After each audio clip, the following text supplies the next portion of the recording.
Ya, Saudara, Presiden Prabowo Subianto melakukan reshuffle atau perombakan Kabinet Merah Putih di Kompleks Istana Kepresidenan Senin petang.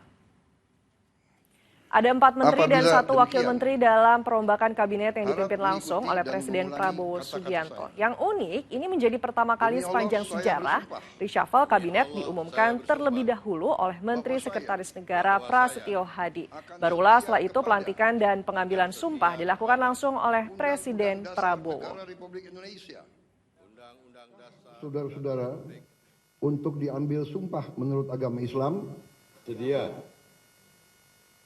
Apabila demikian, harap mengikuti dan mengulangi kata-kata saya. Demi Allah, saya bersumpah. Demi Allah, saya bersumpah. Bahwa saya akan setia kepada Undang-Undang Dasar Negara Republik Indonesia. Undang-Undang Dasar Negara Republik Indonesia. Tahun 1945. Serta akan menjalankan segala peraturan perundang-undangan dengan seluruh-seluruhnya demi dharma bakti saya kepada bangsa dan negara,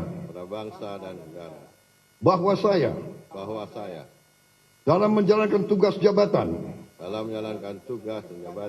akan menjunjung tinggi etika jabatan, bekerja dengan sebaik-baiknya, dengan penuh rasa tanggung jawab. Sejumlah menteri merah putih yang kena reshuffle, diantaranya Menteri Keuangan Sri Mulyani yang digantikan oleh Purbaya Yudi Sadewa. Ya, Purbaya Yudi Sadewa sebelumnya menjabat sebagai Ketua Dewan Komisioner Lembaga Penjamin Simpanan atau LPS. Purbaya pernah menjabat sebagai Deputi Bidang Koordinasi Kedaulatan Maritim dan Energi, Kementerian Koordinator Kemaritiman dan Investasi periode 2018-2020 era Luhut Binsar Panjaitan. Selanjutnya Menteri Koperasi Budi Ari Setiadi digantikan oleh Ferry Yuliantono. Ya, Ferry Yuliantono sebelumnya menjabat sebagai Wakil Menteri Koperasi. Ferry dikenal sebagai politikus Gerindra. Di kepengurusan partai, Ferry menjabat sebagai Wakil Ketua Umum DPP Partai Gerindra. Berikutnya Menteri Perlindungan Pekerja Migran Indonesia atau P2MI Abdul Qadir Karding yang digantikan oleh Mukhtarudin. Ya, Mukhtarudin ini dikenal sebagai politikus Partai Golkar yang saat ini menjabat sebagai anggota Komisi 12 DPR RI periode 2024-2029 dari daerah pemilihan Kalimantan Tengah. Komisi 12 membidangi hal-hal yang terkait dengan sektor energi, sumber daya mineral, lingkungan hidup, dan investasi. Ia sudah 3 kali menjadi wakil rakyat, yakni periode 2004-2009, 2019-2024, dan 2024 hingga 2029.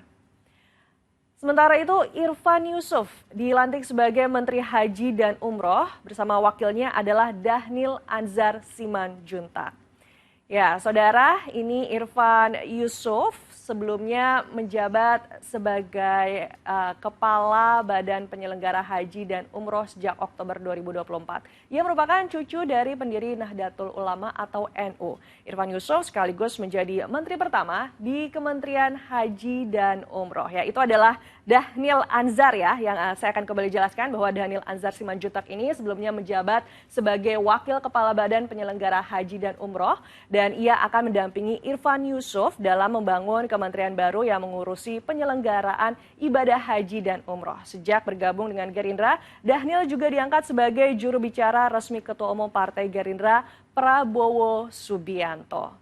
Selanjutnya ini ada Menteri Koordinator Bidang Politik dan Keamanan Budi Gunawan yang juga dicopot dari Kabinet Merah Putih. Untuk sementara posisi Menko Polkam ini akan dirangkap oleh Menteri Pertahanan Syafri Syamsuddin.